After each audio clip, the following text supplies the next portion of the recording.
And we are live. Hello to all my guys, gals, and non-binary pals of audio and video podcast land. And welcome back to another exciting episode of Neon Memories, a lighthearted, magical 80s TTRPG gaming experience story, the whole hoopla, whatever you want to call it. Oh, I'm so excited to finally be back to this story. It's going to be a great time. I am your Dean of Magic, aka Mikey. You can follow me all over the social medias at Pop Culture Geek at various iterations across the socials. You can also follow all of us collectively here at Vibe Tribe Productions, where season 2 is continuing to go strong with all the actual play podcasts and pop culture podcasts we got going on. We like to tout ourselves of having a little something for everyone, so make sure to give us a like, a follow, and a subscribe to follow us on all our adventures. You can see me running a lot of things for season 2, but as with all my other games that I run, I can never do this alone because I have my amazing cast of players with me tonight. So we're going to go around, they're going to introduce themselves, plug any socials that they have or other projects they got going on, as well as remind us all who they are playing in Neon Memories. I'm going to pick on him because it's been a while since I have seen his beautiful mug, but Chris, aka Sutphin, I am going to have you go first. Wow, to like actually remember characters and stuff. You want what are you expecting out of us, man? Hey, it's Chris Sutphin, whichever. I do still have Parkinson's. I checked that out the other day. It has been a while. I mean, it's like a long vacation from family and coming back to hang out with everybody. Cosmos Prefect on the TikToks, Parky.tv, pretty much everywhere else. We've got some interesting talks that we're broadcasting on that. Let's just say it's the things about Parkinson's that you won't mention in polite conversation. So, but tonight, John Fletcher is making his appearance again. The new kid in town, who's trying to figure out what's going on and seeing if we're going to have any more sentient pinatas come after us. Because that was, it's an interesting way to come into town. The new kid always has to make an entrance, and my goodness, did the new kid make an entrance, literally having his own Karate Kid moment. Indeed. I love it so much. I've missed you, Chris. I'm so happy you're back. Me too, guys. Me too. Before I get caught up in my feelings even more, we're gonna continue on with these introductions, but you have seen and heard this next person on quite a few projects, but I'm going to let him talk about himself a little bit. I'm going to pass it along to Damon. Hi, everyone. I'm Damon, aka Theater Cub 79 here in the Vibe Tribe Studios. I am the safe for work. Twitter is DMA Gamer 79. We're just going to stick with that one. Or you can find me as Theater Cub 79 on most sites like Facebook, etc. I am a co-host of the Cubs Out Loud podcast, a bear podcast of indeterminate length. We've been doing that. I've actually been doing it for 10 years, which is weird to think about. But we've been going strong and we're still going. Yay. Along with that, in the Vibe Tribe itself, I am Loris Perfine in A Walk Among Gods. And then in this game, I play Shanice Willis, the Rising Star Prep. Yay. Oh, I have so many fun things planned for all the characters, but I have some fun plans for Shanice. This is going to be a lot of fun. I can't wait. We're going to keep this introduction train rolling. You've also seen and heard this gentleman across a bunch of other Vibe Tribe Productions projects, but I'm going to let him talk all about it, the one and only Connor. Hi, that's me. Yeah, I'm Connor. I don't have any socials to plug other than the Vibe Tribe, which you should all be following in all the different variants. Yes, this time I'm playing Eric Colmena, the Rebel Gearhead. I'm also in A Walk Among Gods as Delta, the Way of Mercy Reborn Monk, and Duskvale as Danny Calaveras, the Spooky. I have two quick fun facts. One, this is my little boy Phoebe. He decided to come and hang out. He is a good boy. He's massive, but a good boy. And number two, on my Sparkle dice, I just realized on my D8, it is not laid out properly. Normally, all the dice faces add up to one more than the total number of the sides on the die. On my D8, the 8 and the 7 are across from each other. So there you go. New thing. I'm going to go through all of my dice collections and find the outliers. So yeah, thank you very much. I love it. I love it so much. All right. Other than Chris here, he's also been a day one since the beginning of this. And of course, he's back. You know him. You love him. Adolfo. Saludos, programa San. This is what it sounds like when you role play. Boop, boop, boop, boop. Boop, boop, boop, boop. Hey! I am Adolfo, the nerdy Puerto Rican. I am here to kick ass and play some tabletop role-playing games. And on the Vibe Tribe, you can hear my melodious characterizations on Brave New World and Academy. And playing just me, you can hear my voicing over at the Divergence and the Biconics. I'm really nervous because I listened to the most recent released episode and I realized that I say a lot. So I'm trying not to say and it's a lot harder than people give credit for. But in this game right here, I am playing Pavol Rasputin, the totally pumped up Jock who likes to bodybuild. Yeah. Don't worry, Adolfo. That's what editing is mostly for. It's all right. And of course, last but certainly not least, hailing from halfway across the world, and I give him all the kudos for staying up with us to just pure shenanigans, the one and only Mikael. Good evening.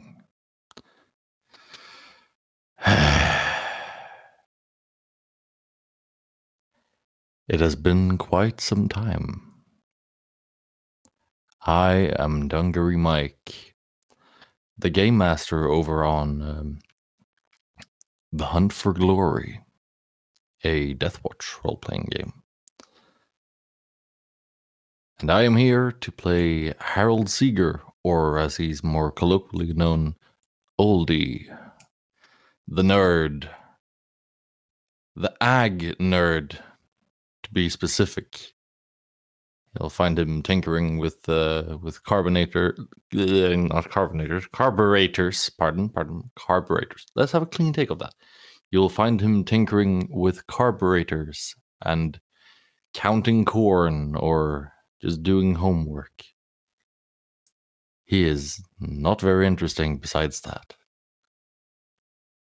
But let's change that, shall we? So you say. So you say, I mean, freshman year of college. Oh my goodness. So I want to give a shout out to one of the listeners who listened to the most recent released episode where it basically was the entirety of the fight at the party. Well, actually, no, not the fight at the party. Leading into the fight of the party when we got Pavol and Oldie arriving to the party. Shout out to the individual who let me know that he wasn't ready for that conversation, and I told him neither were we. This cast is so great. The characters are amazing, and I can't wait to see what amazing things, shenanigans, and horrifying things happen during this freshman year. It's going to be a great time. But with all those introductions out of the way, let's jump into a little bit of a recap to start off this episode proper. Last time on Neon Memories, we got to see the conclusion of the party after new kid John Karate Kid his way through a fight and ended up becoming the unsung hero that saved the party. Our entire crew ended up partying until the morning and through various means found their way home. Some relationships were broken along the way. Some boyfriends were left in the dust. Brad was left in the dust. Some people ran home with their borscht. Some people drove home. We'll find out a little bit about our other two characters, how they got home. But we got an intimate look at the last couple of hours / night before our characters got in their vehicles, whether they are driving themselves, they're getting dropped off, or for a variety of reasons, headed their way over to the journey to get to the El Camino Community College of Magic and Technology, or ELCO for short. But before we get to the college shenanigans, right, the community college shenanigans, we still got a little bit of things that we need to revisit. So, last time we got to see how Pavol, Eric, and Shanice got home and ended up spending their last night before leaving. But we have yet to hear from John and Oldie. So, John, we're going to start with you real quick. So, party is over. Everyone is going home. At this point, Eric, Pavol, and Shanice have left. So, for you, it's as everyone begins to leave, it's just you. And of course, you know, your neighbor that you ended up coming to this party with. She kind of looks around. At this point... Oh my goodness, I love it. At this point, your little fairy friend, she just walks up. She has like the shades, like one is on the eye, the other is just like way slanted down. She has Sharpie all over her face. She may or may not have drank a little bit too much of the pixie juice, so to speak. If we're going to keep it clean. I'm going to say May. May. Oh my goodness. So Julie just looks at you. She's like, I think I partied too hard, but it was so worth it. And I got pictures for the newspaper. As she just like obnoxiously just burps. And you kind of smell it a little bit. So it's kind of like one of those gross burps where you can smell it and then you swear you can have an aftertaste, even though you're not the one who burped it up. It's burning my eyes. So Julie just looks around. She's like, she's like, hold up. And she begins to like pat herself down. Here you are. She pulls out the car keys. She hands them to you. She's like, I'm too tired and I think I'm a little too hungover to drive. Will you take us home, please? I mean, sure. At this point, I don't want to walk, so yeah, I'll drive. You might have to remind me though. I'm still kind of feeling out. I'm not sure how we got here initially, but I'm okay now to drive, so which is important. Don't. Let's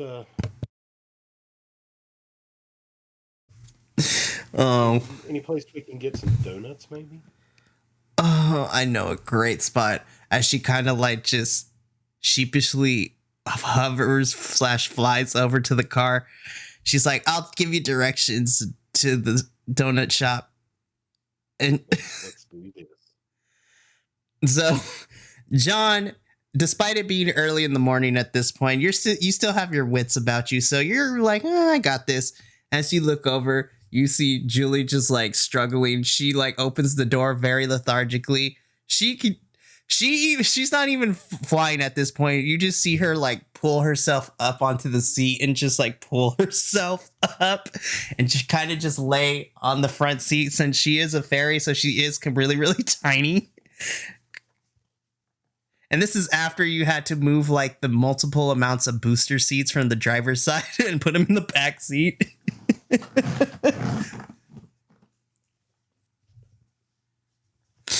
Don't worry. I do kind of remember, so I will put your seat back where it was, and I try not to move your mirrors.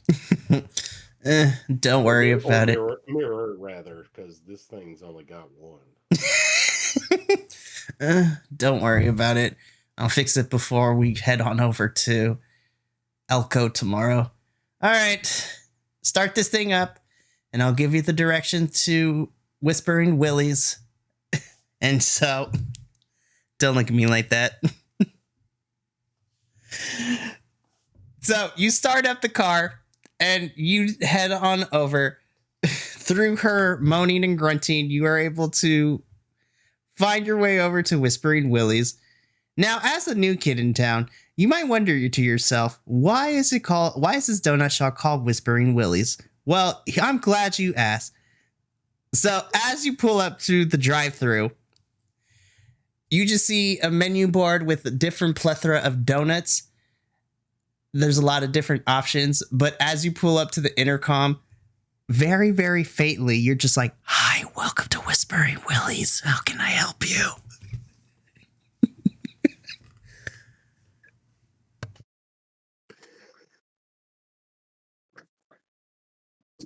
And I have a cruller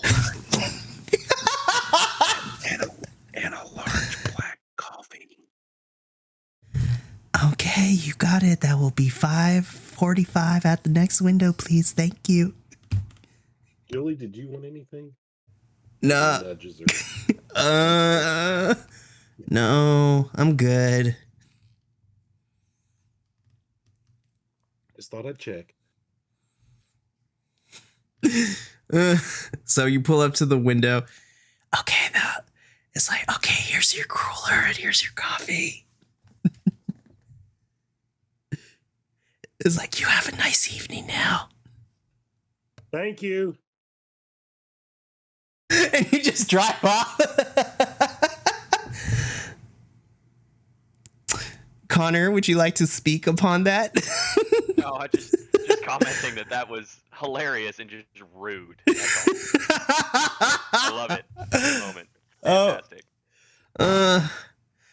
You can tell we don't take ourselves too seriously in this game, and that's why I love it. So, John, with your cooler and coffee in hand, or at least in the car at least, you follow Julie's directions, and you remember a little bit until you get back to both of your houses, since y'all are neighbors. So you things begin to look familiar as the coffee starts to work its magic.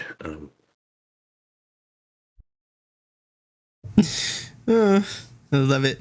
So you pull into Julie's driveway, since it is her car. So so as soon as you put it into park, you turn and you just see Julie just like grasp at the door handle until she pulls it open. And then she kind of just lays on the seat and just like pushes herself sluggishly until she just like slithers off of the seat onto her pavement. She's like, "Don't worry, I got this." Gets up and closes the door. I mean, part of me, that's like, it's giving me flashback vibes of some events in my past. Just saying. Crawling around and thinking, wow, this grass feels so nice just to lie here.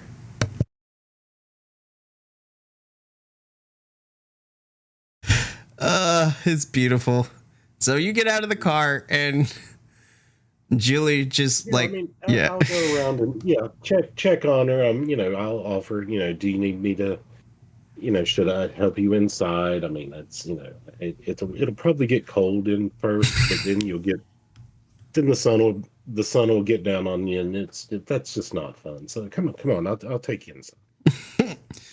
She just gives you like the thumbs up as you kind of like pick her up and you take her inside.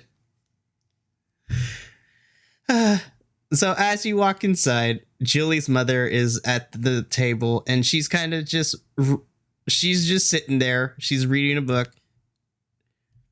She looks at you too. She sees her daughter.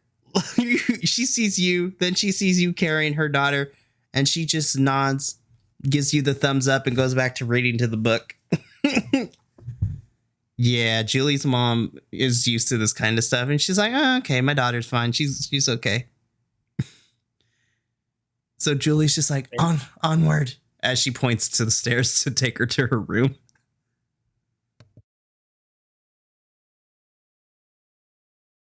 So I'm guessing that once we get her in and get situated, I'm assuming I'll go back, say ask Julie's mom how the book is, if she's enjoying it, and chit chat, and then back to my room to crash for a couple hours, I guess, because orientation's this afternoon, or afternoon. I need to check my calendar. Right. So you make your way back in. You enter the house. So obviously you are staying right now you're staying with your aunt. As you walk in, you just hear coming upstairs, like your aunt is snoring away, so she's asleep. As all things are right with the world, so yes.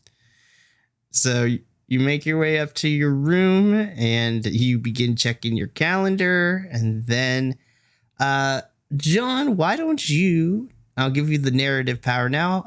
How does the process of packing for school look for John at this very moment?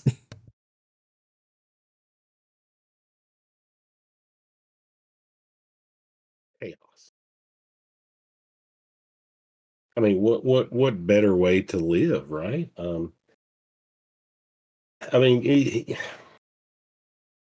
so John, I've moved around a few times, so it's you've learned how to pack efficiently. But this is still the 80s, and it's chaotic. You got to make sure you got your stuff, and you got to have your cool posters, and the beanbag chair has to go everywhere with you, and a few books, just to and music, of course. My box of tapes is, gosh, I can't go. I've not been anywhere without them in years. So. And collecting them, it's a labor of love almost. So. But it's pseudo-typical 80s kid room, luggage pack, whatever. But it's organized chaos. Let's call it that. So it's scattered here and there. We're getting everything ready. The posters are rolled up. I've got the Christmas paper roll with the posters rolled up inside of those for convenience. And we're ready. I mean, I did leave my gosh, sorry, I blanked for a second. My Back to the Future calendar is still on the wall because I wrote all the dates on it, for orientation, and then still forget about it because I'm kind of nervous. I mean, I'm anxious to see what this is going to be like. Oh, I love it. So after packing and getting a wee bit of shut-eye, but not too much, At the designated time, coming from outside of your driveway, you just hear and you just hear yell. You hear Julie yell, "It's like, get in, loser! We're gonna be late." It's not the right decade. I was gonna say, "Get in, loser! We're going shopping." Yeah. I just want to know. I need to figure out how to bottle her energy. You know what? That could be a conversation y'all can have on the way over. And you're thinking this to yourself. And as you get your stuff and you are at the door, you turn around and you look back at what has been your temporary home with your aunt for the last couple of months. You exit, closing the door on your high school life and about to jump in this car with Julie to begin your new one at the El Camino Community College. You hop in the car. Julie just has her shades once again on. And as soon as you buckle up, you just hear the revving of her car. And just you two speed off. And begin making your way over to ELCO. All right. So we're going to come back to everyone but us. But we got one more person we got to revisit. So Oldie. This is going to be... So... You know, you came to this party. It was you and Pavol. His mom dropped both of you off. But, you know, where most people begin leaving of their own volition, you find yourself, you wake up and you find yourself outside laying on the lawn. Well, at least it ain't a cornfield this time. That is very... happened a couple of times before. Getting into the moonshine. I mean, technically there was moonshine. Eric brought it. Oh, I see. I have forgotten what Oldie sounded like earlier. Just bear with me while I find my way back. It's the moonshine. It'll get to you. That's what I was about to say. Yeah. The moonshine will do that to you, dude. He's, Don't ever eat the fruit in the jar. that's how you go blind. It'll creep up on you Oh, yeah. one way or Now listen, kids. We are adults. We get to drink the moonshine sometimes, as long as the man in blue aren't watching. Either who. Stay in school, do 8 hours of drugs, and sleep with your sleep with your vegetables, and you'll be fine. A PSA from... Oh my goodness. The more you know. But yeah, waking up on the lawn, probably as per usual. Not sure when Pavol left, but I'm here now, so I'm just gonna put on my probably a little crumpled aviator glasses, with prescription aviator glasses, of course, and walk off into the sunrise to go get my things so that I can go to the college. Walking home in cowboy boots. Literally, yes. These boots were made for walking. No, they were not. No, they were not. They were made for looking cool at parties. At least that's what my grandpa said. You can work them. You can wear them while choring, and you can wear them while, chatting about tractors and stuff. I hear the ladies like that. Yeah, that's how I met your grandma. Oldie's gonna be a great time. So, Oldie, you You know, these boots are fashionable, but like most fashion, it hurts halfway through getting home. But you power through it, and eventually you power walk your way back to your house. Which, strangely enough, I keep forgetting that you and Pavol are technically neighbors. Oh, it's not technically. We live like half a farm from each other. Short walk compared to most walks on this in this area, essentially. Half a click maybe. What time does Oldie get home? You know, the sun's been up for a little bit, so around like 9. Choring's already done. He's walking in into into the hallway, and then checking to the left into the kitchen where his family is eating breakfast. You walk in and they're eating breakfast. I feel as you get home and like walk into your house out of the corner of your eye, like back in the field. You cut out there.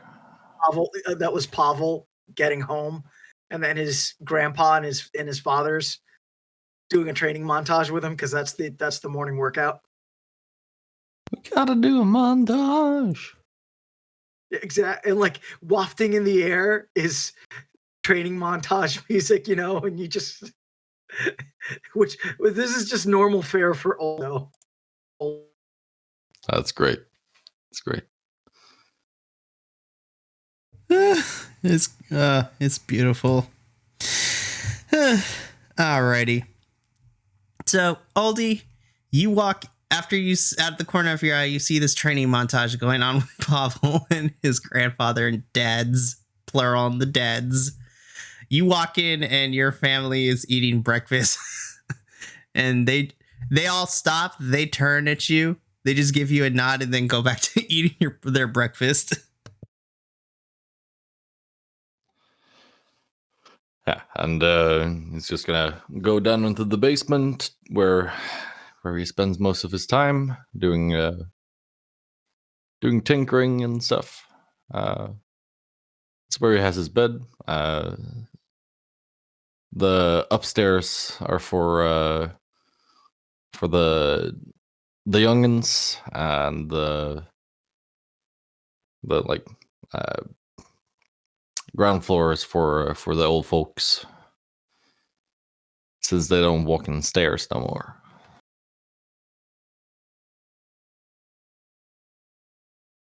Can't be bothered. You know, that totally tracks. Alrighty,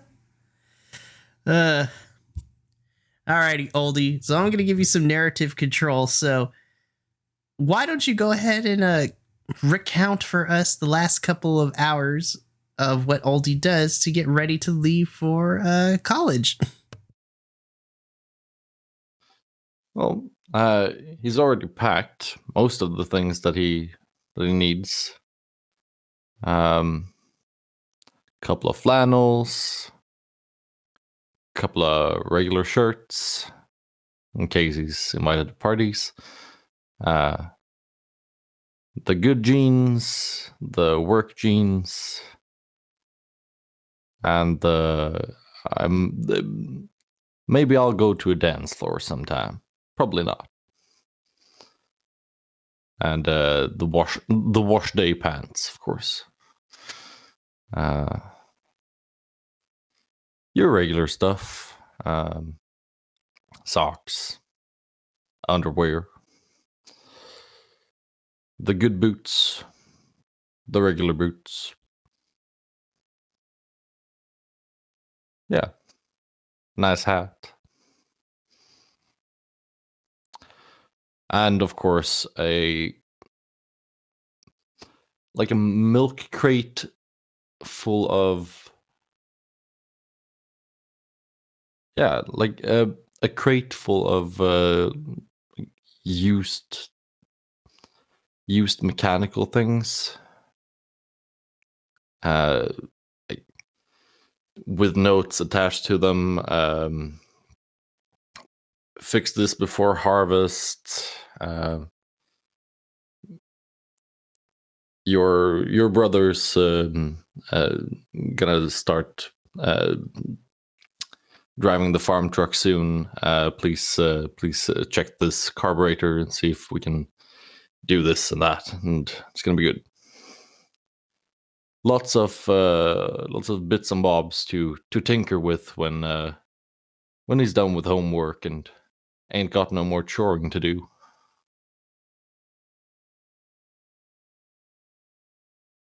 Awesome. And Oldie, once all the choring is done, this is going to be a fair question. Who is going to be the one to take you, or do you take yourself to the college? I mean, probably hitching a ride with a neighbor running an errand into town, and then going from there, I suppose. Maybe not Pavol, but like Old Man Henderson or something like that. I love it. Yeah. Awesome.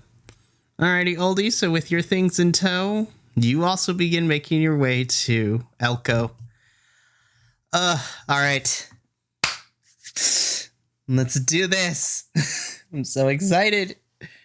So at various points, the five of you, whether it be of your own volition or through the means of other transportation, after a few hours or so, because it is a bit of a drive, you all, with your cars in tow, I mean, Eric, you drove yourself, but everyone else is either getting dropped off or came with somebody, but all of you, I mean, all five of you are well enough aware of each other. I mean, you all did fight to save the party of the summer not too long ago, so that was a thing. But all of you collectively reach the entry/parking lot to the El Camino Community College of Magic and Technology, aka ELCO for short. So from here on out, I'm just going to refer to the campus as ELCO because it is a mouthful to say the whole thing, and my brain is not in the capacity to keep saying it over and over again. So ELCO is what we're going with. So listening audience, that is the cue for you to remember that's what we're going to use. So, as you all get out of your cars and you take a look, you all end up being parked up at the top. So, the way that it works is the way that ELCO is designed is this is a campus that is centered on a cliffside where there is access to be able to go down said cliff, and then there's a beach right there. So, this is like a beachfront. And yes, this is a community college, but we're making it fancy, just like a regular college.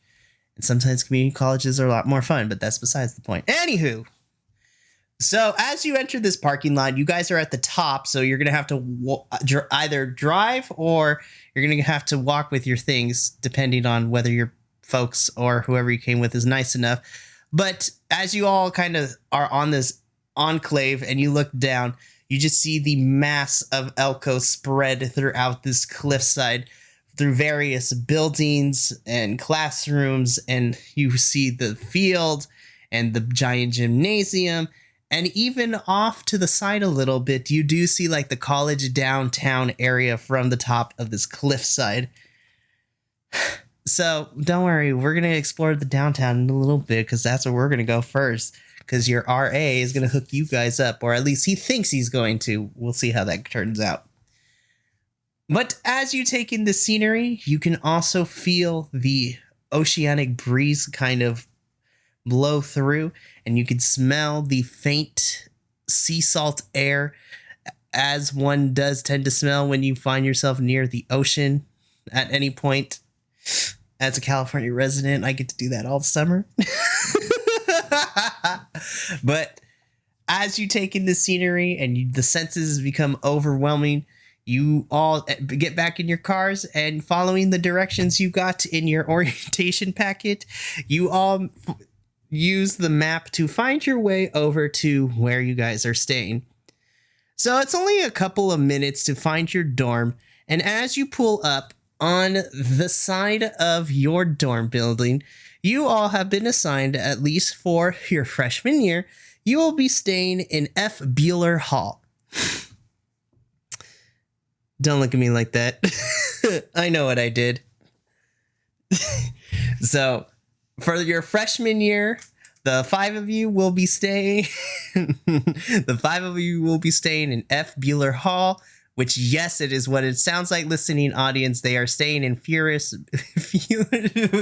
Hall. Ferris Bueller Hall. Nope, it's Furious now. Furious Bueller. Okay, that is what it is now. Did it. Furious. Furious Bueller. Too fast. We're, I know what I did. It's gonna be great. All right. So from the outside, Bueller Hall doesn't necessarily seem like the. I mean, okay, this is going to be very bad, but by a show of hands and or your voice, in your case, Mikael, how many of you have actually been to a college campus or went to a college and stayed on campus at one point? Cool. All right.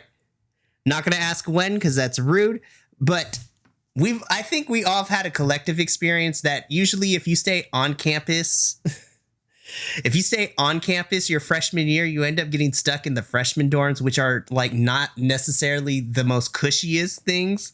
So it's like on the outside, the wood is peeling, like the paint is fading. It looks like someone did a horrible paint job. The plants, I say plants, but they're like the plastic ones that college campuses put on in order to make it look like it's thriving. But as you look at the plants and you look at the grass, there are 2 different shades of green. There's like duct tape on one of the screen doors on the second floor building. And as you make your way inside, however, despite the outward appearance, on the inside, it's not bad for a freshman dorm.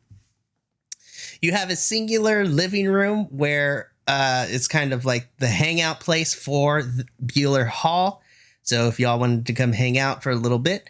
And to the left and right of you, you just see a long hallway with a variety of doors lining both sides of the left and the right of each hallway. And as you follow the directions, you all find your way to your dorm room number, which in this case is 808. So you find your way to room 808. And as you all walk in one by one, you each find your assigned room and you begin to unpack and set it up.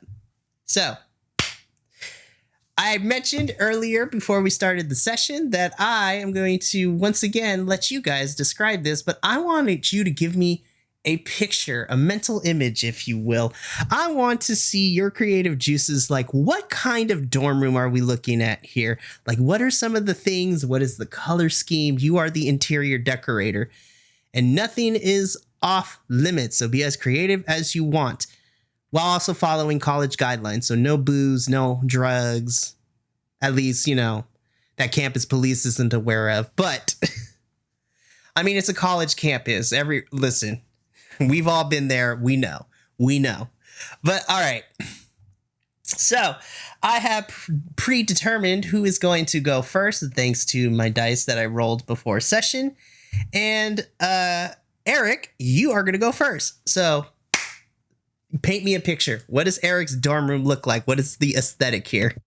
Okay, so is there a window? Oh, definitely. All your dorm rooms have all the dorm rooms have this base. They all have the same like standard thing. There's a window in each of your rooms. You have a small desk with the chair. You have a bed and you have a closet. Cool. Okay, thank you. So with the window, first up, there's going to be some plants, little like succulents and like general things of dirty nature everywhere. Not everywhere, but like in the windowsill itself, hanging from the corners. In addition to that, below the window is going to be the desk. The desk is immediately going to get taken over by tools and magecraft supplies. It's going to look partial. So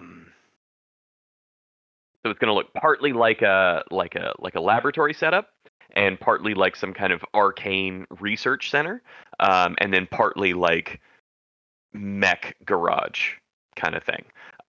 Toolbox on the floor. That's that corner over there. In the closet, obviously there's clothes. And if you were to like maybe peek and look in the back darkest corner, maybe there would be a jug of maybe something, fermenting, like some closet mead, or perhaps maybe, who's to say? The other thing with the window, I think, ideally, Eric would choose a room where he can see the parking spot where the brat is parked, and maybe offer a quick egress route in case things get, a little copy. And then under the bed is going to be clothing storage. And also maybe some more like light sensitive type substances, maybe fermenting, maybe just chilling out, wait until it's time for them to make an appearance. Who's really to say?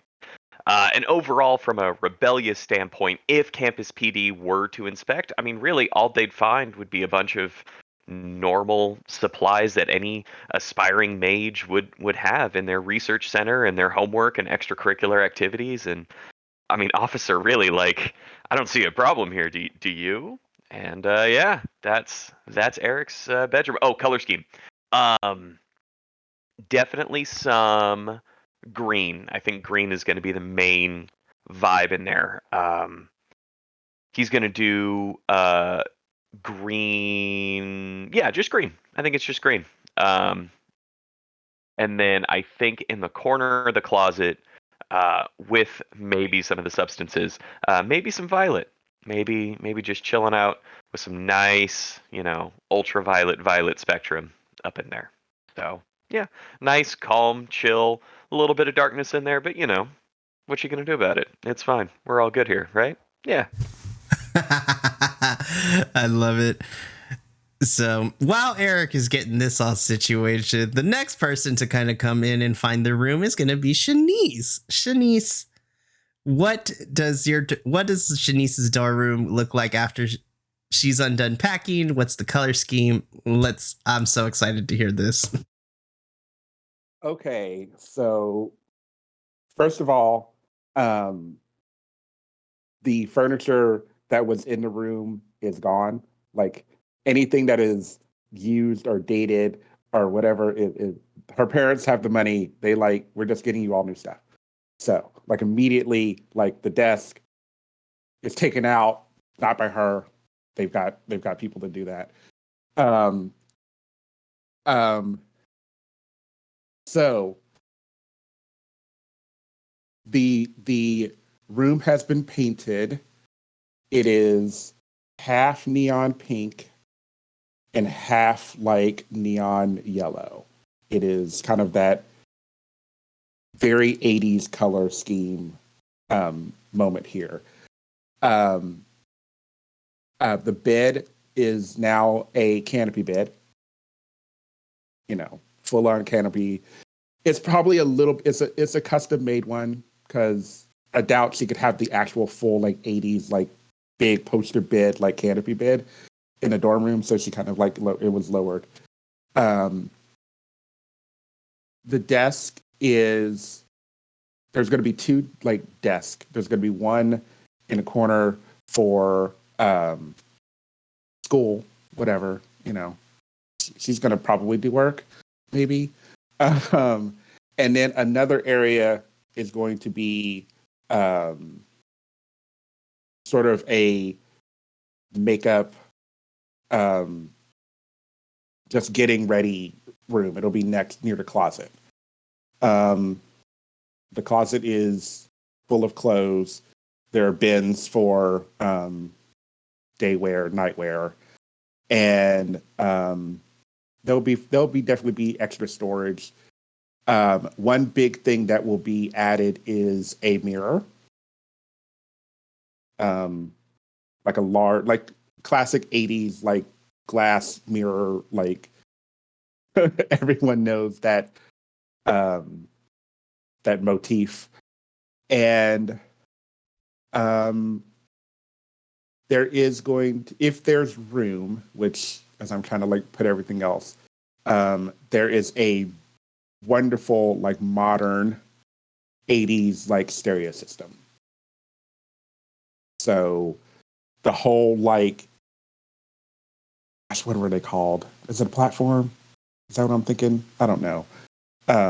Deck. So it has like the not CDs, we don't have those yet.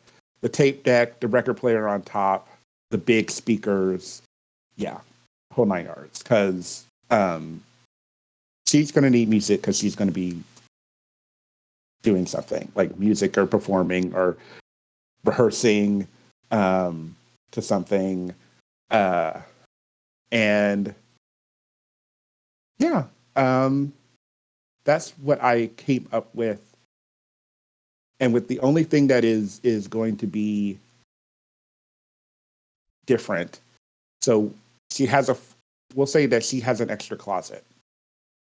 And out of it will come a like a chair, kind of couch thing. So that if she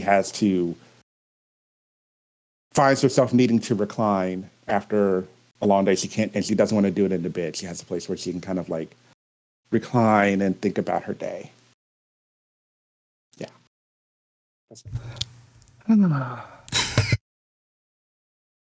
So that's her room. Oh, the rising star. I love it. Alrighty. All right. So this one should be interesting. So the next person to come into dorm 808 is going to be Oldie. So Oldie, why don't you describe his dorm room for the listening audience and like what's a part of it? What is the color scheme, if any, going on? But what does it look like? All right. So there had been a small shipment of things sent in advance. Some old Tractors Illustrated magazines.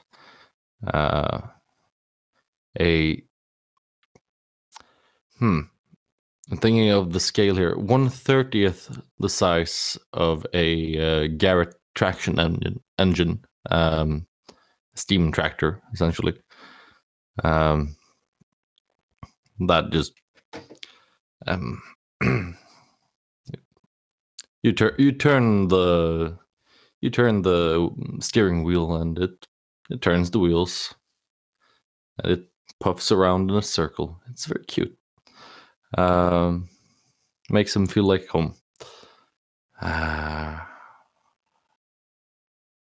Just bed sheets and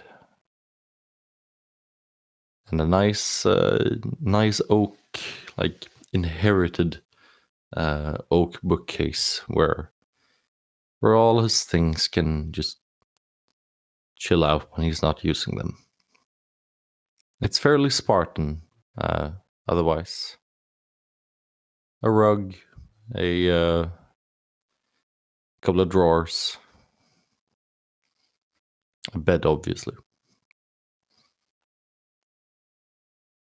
But other than that, it's not much worse than any other dorm room. Oh, and there's a pin-up picture of Jane Doe instead of John Deere, of course.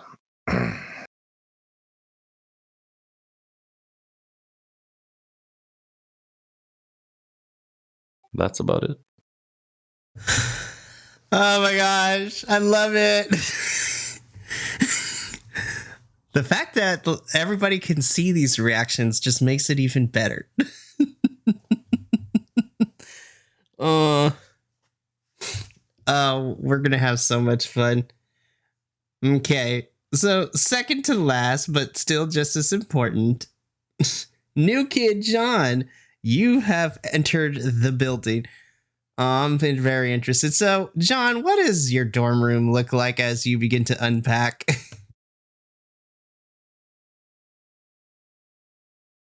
Imagine the deepest color beige cinder block wall you have ever seen painted in a college dorm room.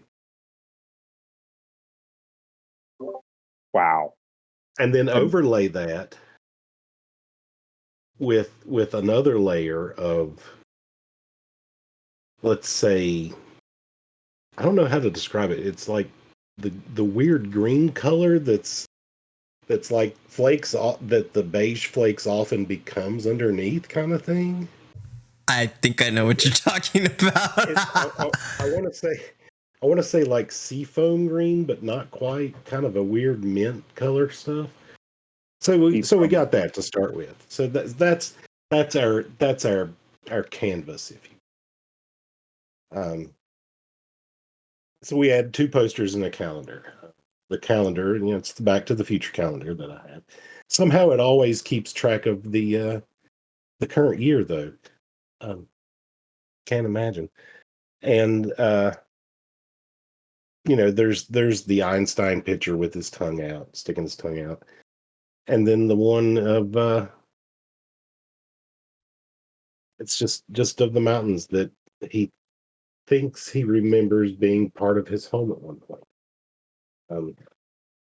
So kind of sparse, but I mean not real bad. There's room for improvement. My box of cassettes, a couple of milk crates of books, pillows, beanbag chair, the weird rug, and the knit wool blanket that he got from his aunt to keep him warm on the bed, and an alarm clock, and a coffee maker. So he packs light right now, but like I said, there's we're anxious to explore downtown and see what other furniture and knickknacks we can find. I can't wait. I got the perfect place for you during these interludes. There will be a thrift store now. I had a feeling. I'm so excited. My world, I have things in my world, but y'all will make this even better with your characters' things. Of course, last but not certainly not least, the final roommate to enter dorm 808 is Pavol. So Pavol, I can only just scratch the surface of what I think this is going to be. But you know what, Pavol, why don't you give us a description? What does his dorm room look like and what is in it? All right, so I need a quick clarification. Are we sharing rooms, or everyone gets their own room? So here's the thing. So there are a total of 6 rooms. So like you're in room 808, and each of these dorm rooms consists of 6 separate rooms. So one for each of you, and you in the middle. So like 3 on the left side of the building, 3 on the right side of like this weird apartment thing inside. Right. But you all share a singular kitchen and living room within your room of 808. So everyone has their own dorm room. Okay. All right. So, Pavel's room. It is sanitized and efficient. There's no paint on the walls. It's just the straight gray concrete, but not concrete cinders. There is actually like the smooth concrete on the walls. The carpet is a very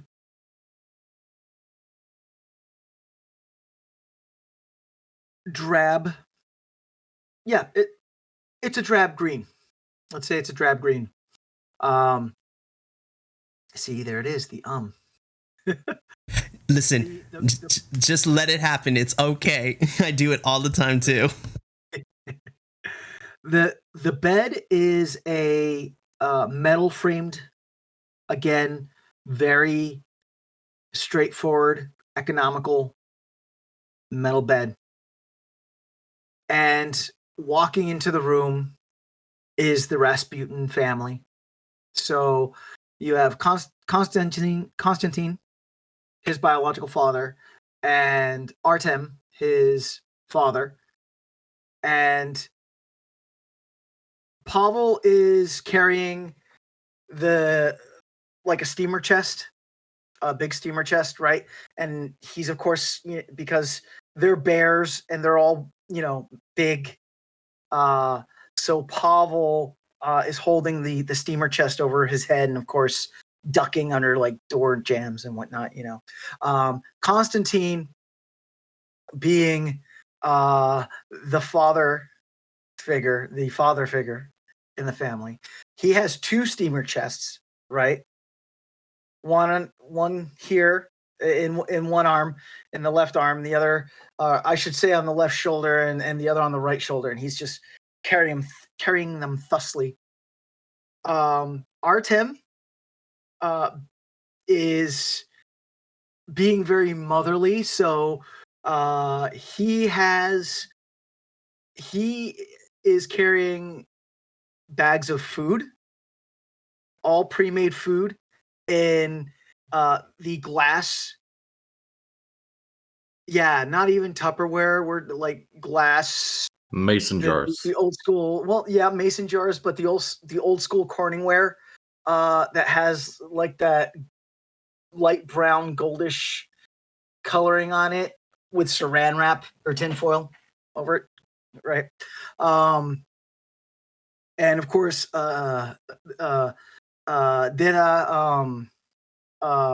Boris is coming up, not bringing the rear, because in the rear he's walking in the back with Pavel's biological mother, Miria, who I didn't describe Miria earlier. So Miria is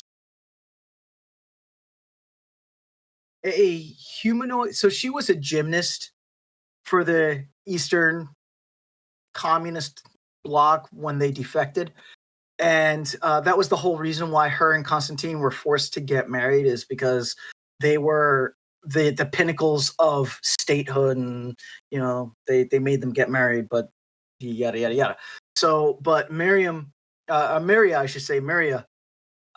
So she's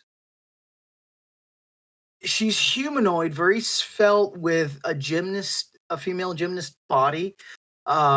She does have features that make her look kind of Arctic foxish. So she has like little Arctic fox ears, and a little bit of a snout, but it's not like too pronounced,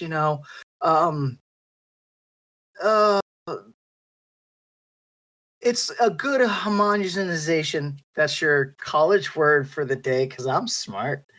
Your homogenization of human and an animal, and she's dressed like she has to go to one of her aerobic classes to instruct. And she's walking in the back with Grandpa Data Boris, who of course looks like the polar bear. And everyone's chit-chatting away. There's just a whole bunch of Slavic getting tossed in the air, right? And they walk into the room, and they'll put the three steamer trunks down. There's also a small fridge. When I say small, it's one of those that fits on a dresser type fridges. Again, everything is very, and it doesn't look like a poor person. It just looks very, very 80s Eastern Communist Bloc type architecture and feel, where there's space is used efficiently, and everything is everything is in its place. You know, there's no wasted space. So they all come in, they'll put the steamer trunks. One of the steamer trunks, of course, goes at the end of the bed. And then the other two, actually one goes into the closet and opens up into, so that it can actually be a closet itself. The other steamer chest can go underneath the bed.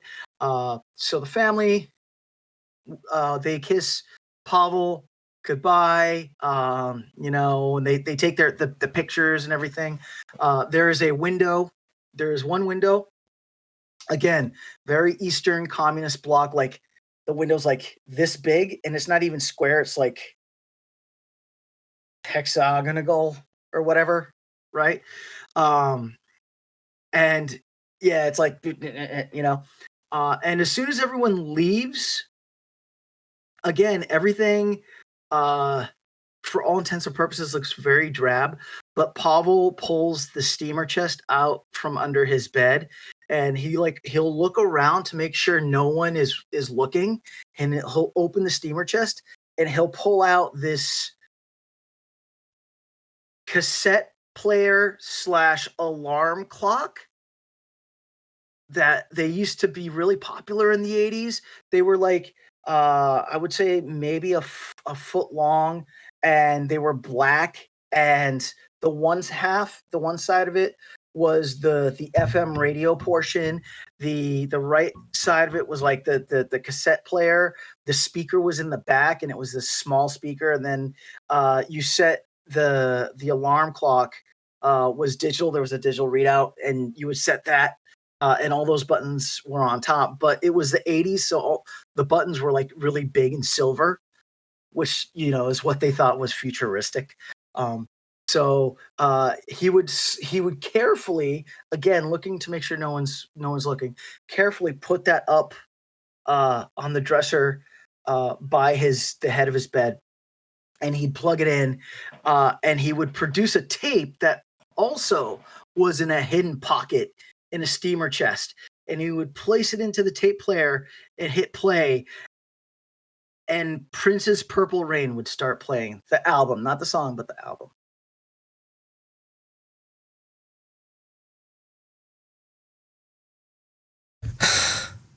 I love this group so much. I love this group so much.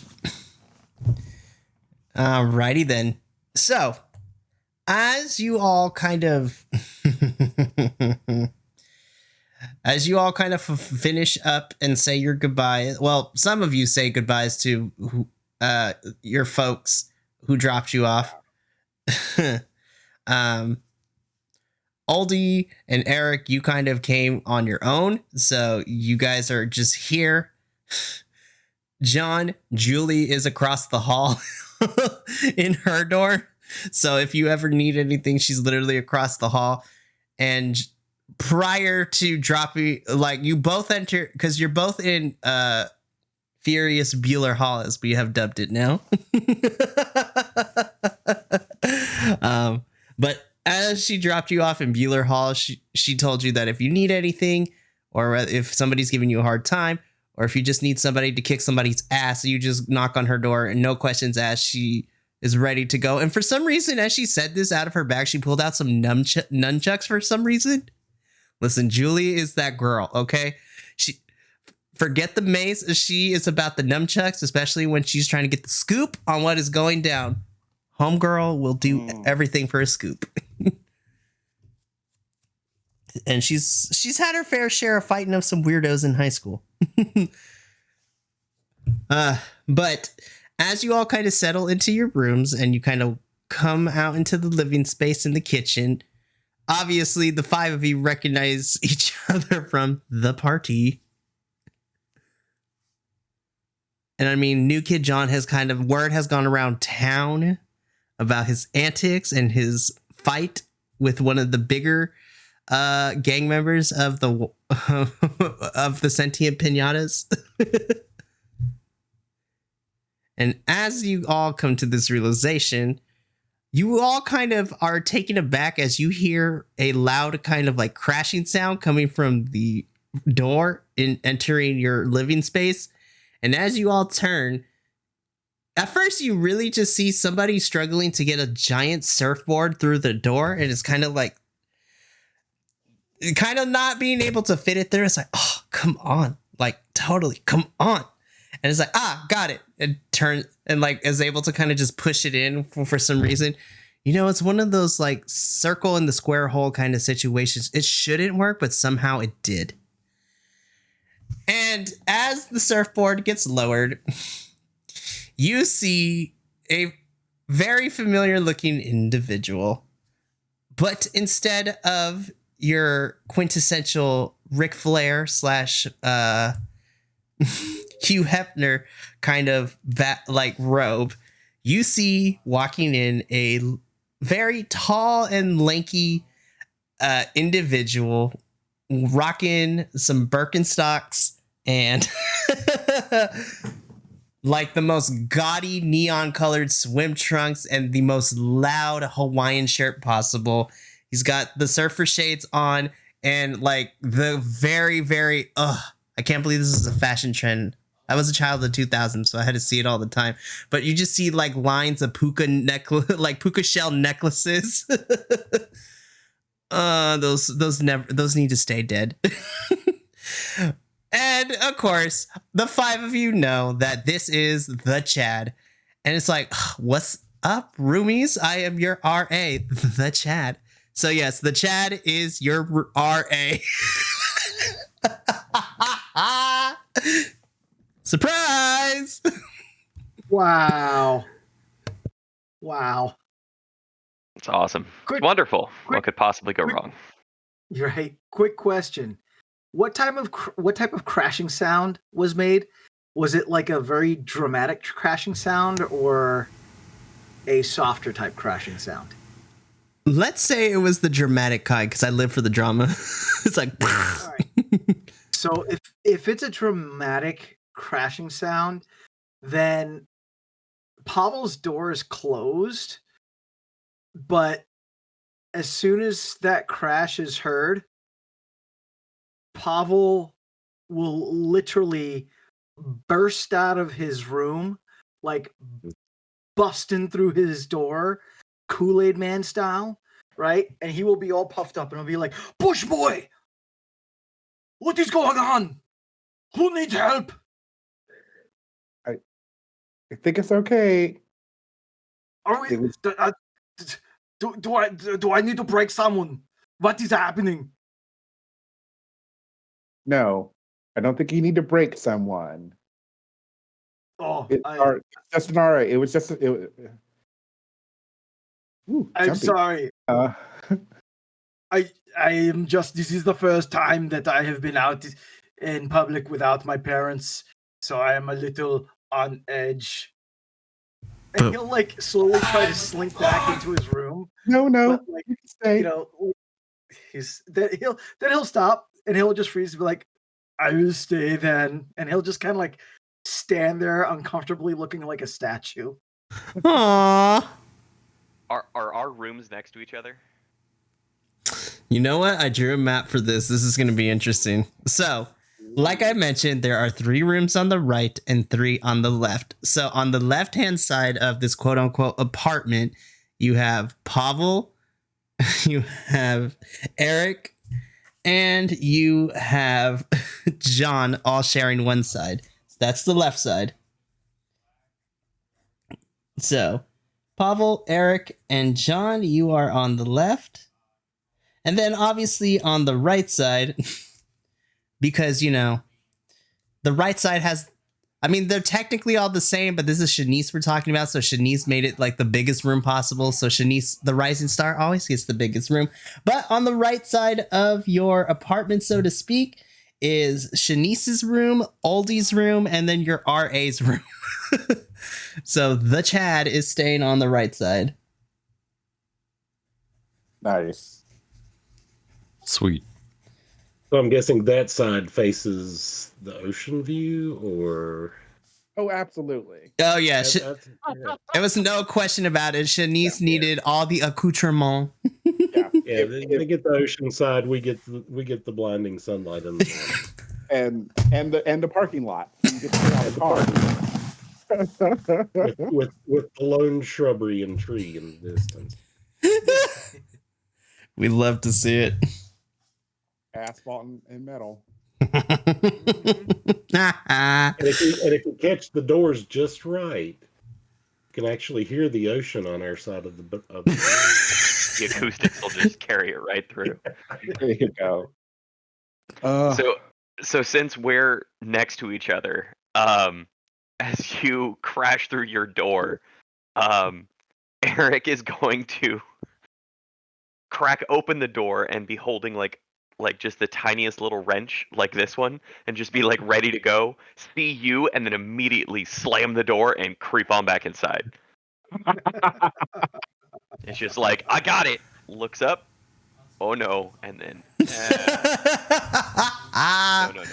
no, thank you. Oh my goodness. While this is all happening, the Chad enters, is just like, Eric, you don't need to be shy. You could come on out. Muffled, you hear, I'm fine. I'm good. I'll be out in a minute. And then Eric does come out. So to give a little bit more context of the Chad, because I kind of gave what he was wearing and just his personality type. I didn't really describe what it is. So as a reminder, this is a fictionalized version of the 80s in the fictionalized version of America. So, magic 80s humanoid creatures all over the place, not just human beings. The Chad. This one's going to be a lot of fun. So, how do I put this? So the Chad is like, so I want you to picture this, right? So think of what happened as like oh boy. So the Chad is basically, think of him as like an anthropomorphic duck, right? So he's literally like Donald Duck, except he is wearing shorts. But he is not prone to get angry. This is like if Donald Duck took a lot of weed and was just chill the entire time. And we are this far into the YouTube video, so I can say that. So he took a couple of edibles and they haven't really worn off. So he's just like, yeah, bruh. How do I play it on?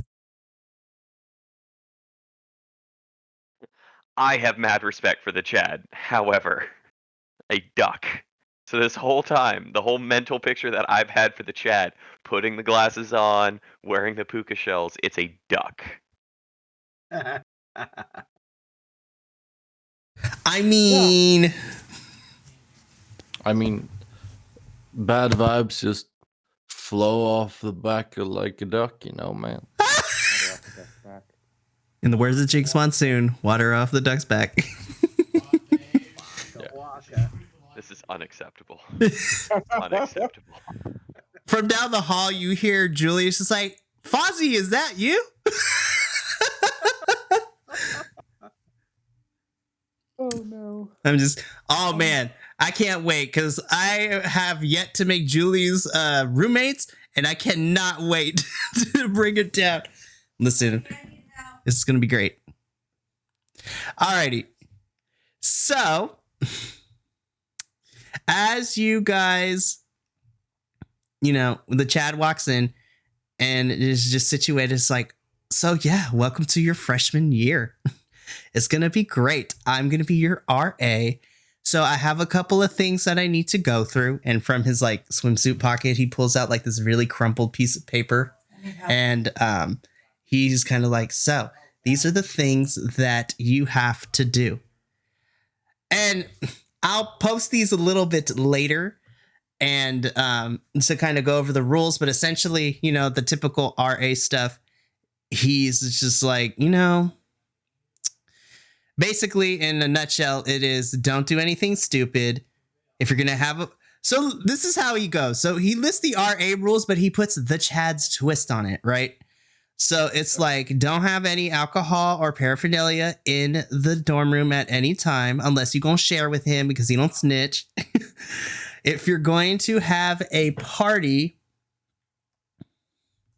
you need to make sure well, technically you're not supposed to have parties in the dorm rooms, but he's just like, if you're going to have a party, you got to invite him. And if you're going to, you got to let him know, because he also has connections at the school and in downtown of if you need certain things. Make sure that you go attend class all the time and make sure that you do your work and all this stuff. But he also says, that he says like there's a magical thing called, you're supposed to go to the library. You're supposed to take notes in your classes, be attentive. But he also tells you that there is a couple of nerds that hang out downtown in the arcade that will do your homework if you pay them. So literally, he's just giving you like the slackers version of how to succeed in college. And it's the greatest thing on the planet, because I was one of those slackers and I skated by. You know who the Chad is reminding me a lot of? Tell me. There's an 80s movie called Real Geniuses with a very young Val Kilmer. The character that Val Kilmer plays in that, not towards the end when you find out he's one of the geniuses, but in the beginning, when you first meet him, that's how I'm getting those vibes from Chad. Wow. Excellent. Right. Alrighty. So really quickly, we're gonna take a short break right here. I need like 5-10 minutes to go take care of something real quick. But then when we come back, we'll finish up by taking a tour around the school, and we'll go from there. So stay tuned. Welcome back to my listening and to my watching audience. Hope you got a snack. I hope you went to the bathroom, because we don't got too long left. So we're just going to jump right back into it. So after the Chad, who is who is a duck. Wah. Wah. The Chad the Duck. He's the Chad. He is known as the Chad the Duck Junior.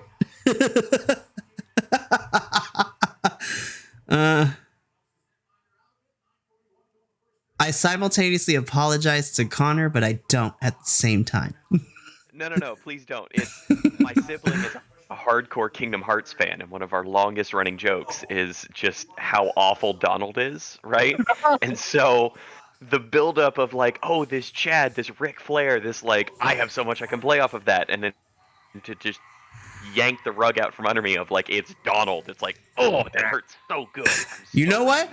We can retcon this, because I also thought of another famous duck. Instead of Donald, it could be Howard. Okay, so that's honestly, Mikey, not gonna lie, not better. Same level of just like, these damn ducks are everywhere. That's fine. That's cool. I can play with this. I'm ready. Yes, baby. It's the baby. All right, so this is a combination of Donald and Howard. It's gonna be great. So, after settling into the room and kind of going over the rules, so to speak, which I also have a document I will post later. The Chad takes all of you, is just like, so now that you're all settled in, let me show you where all the good spots are. And like, not even tells you to be like, hey, we're going to go this way. It's just like, come on. And like leads you all outside into the parking lot where you see his vehicle, which is like the most stereotypical like 80s version of a hippie van you can possibly get. Like, this man's is, I don't know how he got this RA job. He's like in his 30s, but you know what? He managed to get to it. All these connections, I swear. So he's just, I can't believe I'm about to say. Man. Yes. Oh, man. I can't believe I'm actually about to say these words, but the Chad turns to you all. It's like, all right, kids, hop in my van. I hop in the van. Shotgun. Shanice just like pushes her way out of everyone else is out of the way to get the front seat. So for the rest of you, as you get into the passenger side, like the passenger portion of the car, there are no seats. It's just like this shag carpet and everything. So it's literally, you got to hang on for dear life. Pavol is gonna jam himself into like the back corner, like all like hunched and scrunched up, you know. He's just like hiding in the corner. So as everyone gets in, the Chad starts his van, which like starts with a deafening sputter, and then the engine turns on and the Chad just cruises on to downtown. So as you take this lovely sightseeing tour with the Chad, there are 3 major places that you guys visit. And mechanically, which I'll give the mechanics of how these are going to work later, these are the 3 places that when your characters are in the middle of a chapter and you need information, or if your characters need to get away or take a breather of all the craziness that's going down in the main story, these 3 places will be your safe haven. So what I like to do in my games is either there's a character or a place in each of my games that this will be the proverbial safe space. So these places will not be touched or will be affected by the campaign. There's not going to be anything traumatic that happens at these. This is literally a place if your character or you yourself want to use your character to take a quick breather from everything that's going to go down in the story. These places are going to be safe places for y'all to kind of collect thoughts. And like a video game also will offer, if you need information, these will be your info brokers as well. So the first spot that y'all have on your college tour, I guess is the best way of putting it. See what I did there? Is the local coffee shop down where all the students go and hang out. So the coffee shop is called the Enchanted Bean. So the Enchanted Bean, obviously most college kids, especially the juniors and seniors, they come down here when they need part-time jobs because, you're almost done finishing that degree and money is kind of running tight and financially it doesn't cover it anymore. As I shudder and have PTSD from my own experience. Listen, I have my degree, but loans up the wazoo because that was the only way I afforded to go to school. Because apparently my parents made too much money for grants and scholarships. Just stupid. Anywho. And we've now circled into why I chose the Rebel, because burning the system down is exactly what I want to do. Burn it down. So, the Enchanted Bean is the coffee shop, and okay, so first picture time. This is gonna be fun. So this is where most of the kids at ELCO come to hang out, or if they have study dates or study times and all that good stuff to come down, or if they just need a quick, coffee and ramen got me through my undergrad. So, especially ramen, not the most healthiest option, but you know what? I could buy a pack of like 20 of them for $5 at Stater Brothers. So shout out to my local Stater Brothers near my college. You helped feed me during my freshman and sophomore year. And it's so versatile. I mean, goes with everything. It honestly, it really, really does. So at the Enchanted Bean, again, all of these people have some sort of connection with the Chad. So since y'all, and honestly, successfully saved the party of the summer, these NPCs are automatically going to be cool with you because they've all been to the Chad's party in their own time. And because you saved the biggest party of the summer, they will choose you cool because if the Chad says you're cool with them. So at the Enchanted Bean, the main person that is going to be your anchor, so to speak, here is one Luna Moonbean. Yes, Bean. So Luna is actually one of the few humans here at ELCO Because again, we have all the humanoids here, but she is actually human. She is like vanilla human, which is still pretty good. So to give you a little bit of a description of Luna, and then I will give you her image in a little bit. So her personality, Luna is very quirky, and she is a friendly barista at the Bean, who also moonlights. Haha, see what I did there? She also moonlights as a part-time DJ. So if there are any parties on the campus, she will usually be spinning the decks. So Luna has magenta shoulder length wavy hair, and she wears star-shaped glasses. She's also usually dressed in a colorful off-the-shoulder top, a neon mini skirt, and neon leg warmers over her bright tights. And of course, on her feet, like any good 80s aesthetic, is some high-top sneakers. And she is wearing a plethora of accessories, which include chunky bangles, big ol' hoop earrings, and she has a cassette tape necklace. So, again, went full throttle with these descriptions. And to give you a reference image, this is what Luna... just imagine her looking like. So I put it in the in-game chat. So this is Luna. Right? The whole aesthetic. She is going to be your go-to and your main person here at the coffee shop. So again, I will give more detail later, but mechanically, Luna will be, she will offer you drinks to you guys on the house from time to time because y'all save the party. But mechanically, she happens to know all the party scenes, and she knows all of like the local hotspots. So she is basically the tourist guide, but cooler. So she knows where all the cool stuff is happening, where all the parties are at, where all the events are, and anything that you need social-wise, she's your girl because she knows all the parties. So Shanice, she's going to be your go-to later on. Like, she's the party girl. She knows everyone.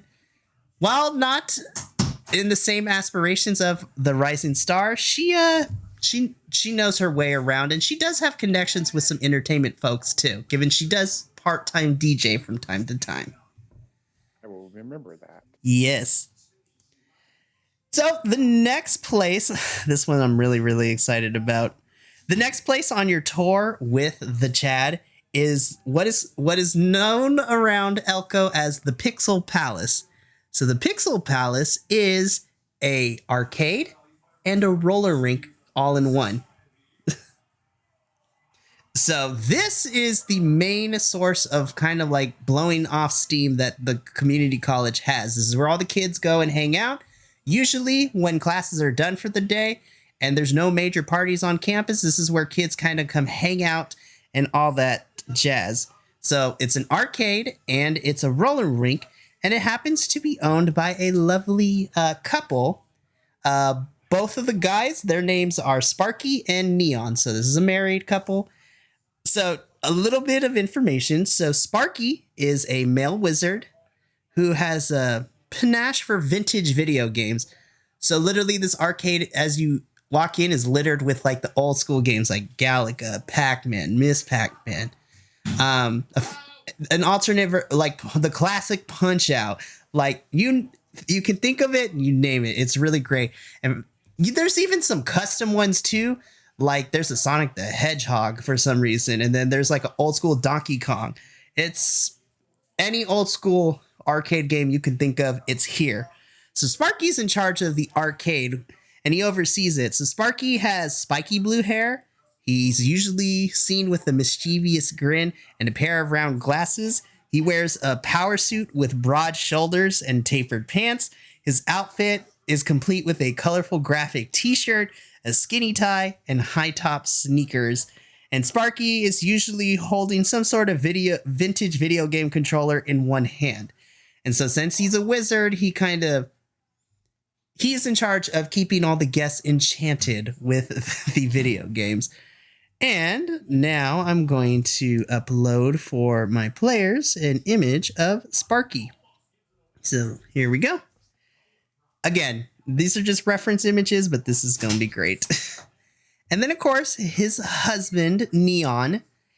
Neon is a non-binary technomancer with the flair for fashion. They have a vibrant mohawk in shades of pink, purple, and blue, with the sides of their head shaved. So think of like the most punk rocker you can ever think of. So, Neon wears an oversized shoulder padded jacket, a neon tank top, and tight acid wash jeans. And of course, on their feet, they are never seen without their multicolored roller skates. So they're always rolling around on the roller skates. And Neon's accessory include fingerless gloves, a chunky necklace, and a wide belt with a flashy buckle. So now, here in comes Neon. So this should be fun. I swear I can spell today. Neon is incoming. I'm really proud of these descriptions. It's so good. So Sparky and Neon are the husbands and the owners of the Pixel Palace. So mechanic-wise, as a brief list, this is where, if you need anything tech-wise, since Sparky is in charge of vintage video games, he is the person to go to. And Neon has straightened up, and he's kind of living cleanly, but he still has his connections to the, I don't want to say underworld, but Neon, as a former member of one of the local gangs here around the community college, he has his communication and knows the whereabouts of if y'all want to get into trouble or if you're trying to stay out of trouble. He knows all the gangs in the area. So Neon is going to be important because they will be able to help you out and inform you in case you're looking for some bad peoples. And so Neon knows all the shadier parts of the community college. So that's going to be fun. And then finally, the last stop on the tour with the Chad is you stop at the Tomes and Tapes Emporium. So this is the library, the bookstore, and a record store all molded into one. So this is a 2-story building that houses the library in the front. Towards the back in a separate section is the bookstore portion. And then on the second floor in another room is a record and cassette store. So this is basically like, yeah, if you need to look for vinyl records or if you're looking for the newest cassette tapes, this is where you're going to go to. And funny enough, yes, this is going to be good. And funny enough, as you enter in this 3-for-1, so to speak, the owner of the Tomes and Tapes Emporium happens to be one of the local professors at the college. So this is owned by Dr. Octavia Quill. So Dr. Octavia Quill, she gives off this mysterious and enigmatic vibe, as she is the head librarian and store owner of this establishment. She is seen wearing a stylish kind of side ponytail, oversized glasses, but she has a warm and kind, knowledgeable smile. Dr. Quill usually is seen with layers of flowing, mismatched clothing, including a colorful scarf, a patterned blouse, a long, open cardigan, and a flowing skirt, and her outfits are usually complete with knee-high boots and stacks of beaded bracelets. And no matter what she is doing or where she's at in the store, she's always holding a leather-bound tome in one hand and a quill pen in the other.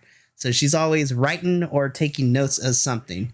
I mean, she is a busy person. She's she's making sure the library's in peace. She's selling things at the bookstore, and she's selling records and cassette tapes as well. So, Dr. Octavia Quill. There we go.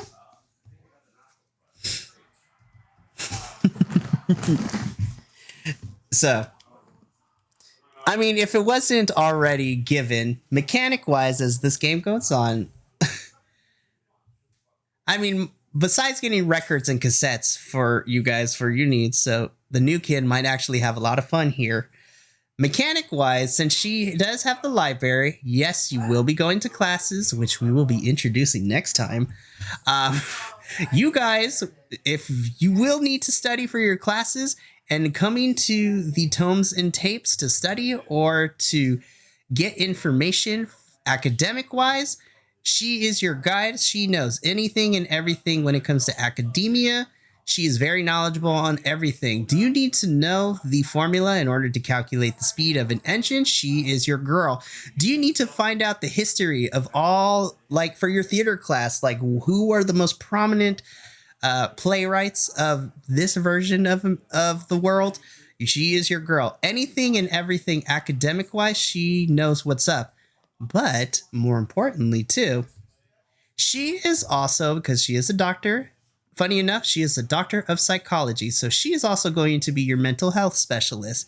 So if you find that your emotions are in turmoil and you find yourself mechanic wise, your character is reaching a breaking point, your character could come see her and she will offer her services in order to help you process those things. So essentially I created Dr. Quill to kind of be the safety tool for this game, because we are going to get into some not too heavy stuff, because I mean the game is called lighthearted, but it is the 80s and there are some prominent things that will happen, and it is a college campus, so things will go down. May go down, but nothing too crazy. But you all return back to the college campus after meeting the Chad's connections and your key NPCs, which you'll see a little bit later once we get further into this campaign.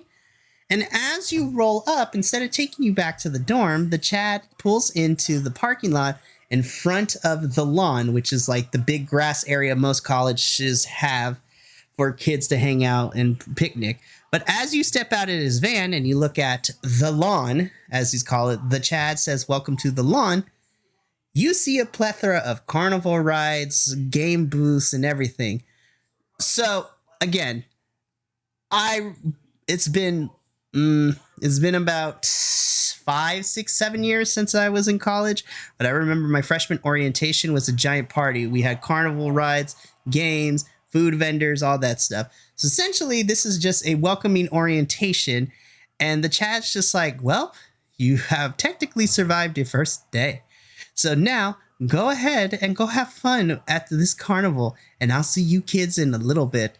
I have some things I need to take care of. And the Chad gets back in his van and drives away, and he leaves you all there at this carnival, and that is where we're going to end the session tonight.